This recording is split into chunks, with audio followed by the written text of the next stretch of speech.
The central government for the first time has capped the expenditure on Manrega to be 60% of its annual allocation for the first half of financial year 2025-26. Now, this marks a remarkable shift from the demand-driven nature of the scheme. Hello and welcome to Drishti IS. My name is Saloni Nadghuliar, and in this video, we will analyze the implications of this decision on the rural households which seek employment under this scheme. So Manrega has an annual allocation of 86,000 CR, and for the first time the central government has put a cap of 60% to be used for the first half of FY 25-26, which means that only 60% of this 86,000 CR can be utilized from 1st April to 30th of September. And the scheme has been brought under something known as the monthly or quarterly expenditure plan of the finance ministry.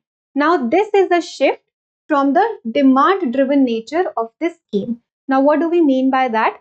So, earlier there was no cap on the expenditure of the scheme, and the states could have asked for more funds based on the demand for jobs, which means that if there were more demand for jobs, the state could have gone to the center and asked for more funds, and the center was obligated to give them that fund over and above their original allocation. And even during mid year, if the states felt that their funds were being exhausted, they could have asked for more funds under supplementary grants. Now this cannot happen so easily right now because the cap has already been fixed, which means the supply has already been defined. The states will have to work with what they have. So if the demand for the jobs increase and they go to the center, they can still ask for funds, but the center is no longer obligated to give them that funds. So it will solely depend on the center. It may or may not give them that funds. So the nature of the scheme has now changed from being demand driven to supply control. This is the major shift that has happened, and before we understand the implications of this shift, let us quickly revise Manrega. So Manrega is a centrally sponsored scheme. We already know it is an employment generation guarantee scheme. It was launched in 2005. It's a centrally sponsored scheme, which means that the funds are disbursed in a 75-25 and 90-10 manner, center and states. So 75-25 in all the other states other than northeastern states and hilly states. For northeastern states and hilly states, the ratio is 90% will be borne by the center and 10% by the states. Now this is a core of the core centrally sponsored scheme. Additional thing that happens here is that the center is responsible for 100% fund disbursement for unskilled wages. So unskilled wages will be taken care of solely by the center, and the rest skilled wages and material costs will be distributed in a 75-25 and 90-10 fashion. So what does this mandate? This mandates 100 days of unskilled wage work to rural households. And this is a legal entitlement, which means that when a rural household goes to the state and asks for work, the work will have to be provided to them within 15 days of asking for that work. And in case the center fails to give them that work, it will have to disburse unemployment allowance. So this is also something that is covered under the scheme. It focuses on livelihood security, social justice, and rural asset creation, and the wages also must be paid within 15 days of the completion of the work. So job also has to be given within 15 days of asking. If the job is not given, unemployment allowance have to be provided, and the wages also have to be given within 15 days of completing the work. This is implemented primarily by Gram Panchayats under the supervision of state governments with funding and policy oversight from central government. So you see it's a three-tier structure. Every structure, every step, every part of the government is associated, implemented by central government, implemented by Gram Panchayats, supervision by the state governments, and funding by the central government. Now this has been brought under the monthly expenditure plan or the quarterly expenditure plan. Let us quickly see what that is. So this is a fairly new scheme which was introduced in 2017 by the Finance Ministry. And what was the purpose? The purpose was to spread the spending evenly throughout the year. So what we used to see earlier was that some months will have a very high spike in spending and some months will be very lean. So the spending was not spread out evenly throughout the year, and that used to be a major challenge during disbursement of funds. So that is something that was a potential reason for bringing about this scheme in 2017 to prevent the borrowing spikes, to improve fiscal discipline. This overspending and underspending is an example of fiscal convenience. So we already saw that the states could have gone and asked for more money in the form of supplementary grants or over and above their original allocation, their annual allocation. So this was an example of fiscal convenience. But we want to move from fiscal convenience to fiscal discipline. Manrega was exempted until now due to its demand-driven nature, because it's a very demand-driven scheme. So there are some months where the demand for jobs is higher, especially post-harvest or pre-sowing. There are demand for jobs that are higher, and because the agriculture season is lean or there is a dependency on monsoon, so at that times people fall onto Manrega. So this was the reason that it was a demand-driven scheme and it was not earlier being covered under this expenditure cap, but now it has been moved to the MEP or QEP plan. So why is this happening? Number one, this is happening for fiscal prudence. As we already saw, the states were exercising fiscal convenience. We want to move towards fiscal prudence. So this is one of the reasons. To take care of pending liabilities. So pending liabilities are those wages which were supposed to be paid out within 15 days of the completion of work, but they have not yet been paid out. So there have been a lot of pending liabilities. In fact, in the past year, there was a pending liability of 21,600 CR. So states kind of had this habit of delaying the payments or even carrying this forward to the next financial year.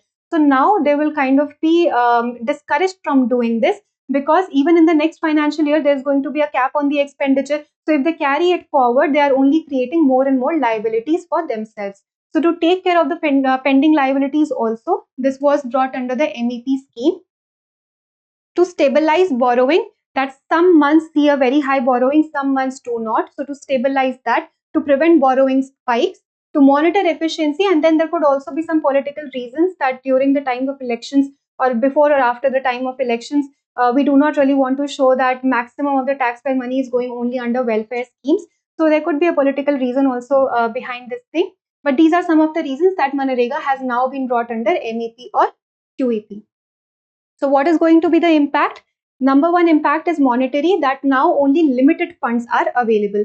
So we saw only 60% of 86,000 CR can be utilized in the first half. And out of that 60% also, there is 21,000 in the form of pending liabilities. So the states are now under an obligation that they will first have to clear out the pending liabilities. So if you subtract that, you're only going to get 30,600 CR that will be left for new work generation. And the labor target for H1, that is the first half of financial year, is 133.45 CR person days. So these many number of days have to be provided in the form of employment to the people who are asking for it. This is the target. But now, because only limited funds are available, there can be a potential mismatch between the funds and the employment demand. And this could lead to possible job rationing or wage delays.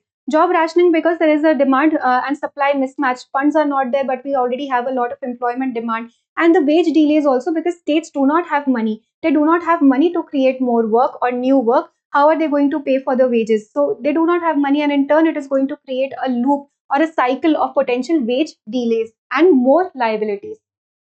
This could also weaken Manrega as a social safety net during rural distress or lean agri months.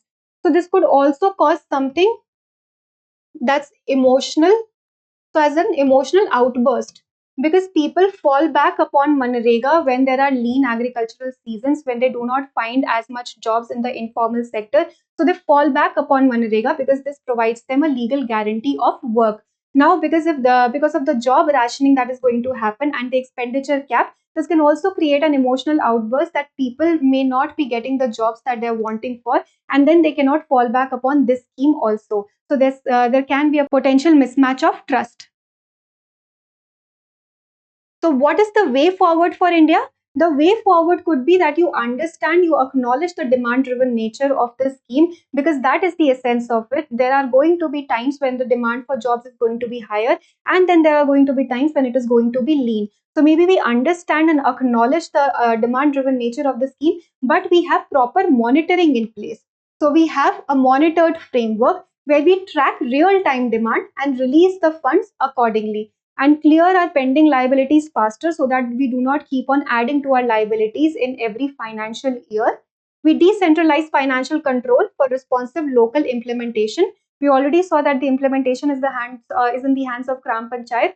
So maybe we give them more financial autonomy where they do not have to wait for approvals for the center and the states for disbursement of funds. They can make those decisions on their own. More autonomy can be given to them. And we strengthen our social audits. So we have proper auditing and monitoring in place, and we do all of this keeping in mind or acknowledging the demand-driven nature of the scheme.